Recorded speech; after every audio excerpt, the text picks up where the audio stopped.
CPM എന്ന രാഷ്ട്രീയ പ്രസ്ഥാനത്തിനും കേരളത്തിന്റെ പ്രതിപക്ഷ നേതാവ് പിണറായി വിജയനും അദ്ദേഹത്തിന്റെ കുടുംബത്തിനും ഒന്നും മറയ്ക്കാനില്ലെങ്കിൽ തന്റെ ഇടത്തോടുകൂടി ഈടിയുടെ മുമ്പിൽ നിൽക്കുകയല്ലേ വേണ്ടത്. അതിനുപോലെ ഇന്നലെ കേരളത്തിൽ കാണിച്ച അഴിഞ്ഞാട്ടം,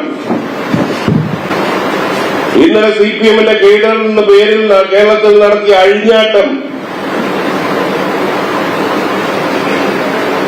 അതാണ് സംശയം ജനിപ്പിക്കുന്നത്.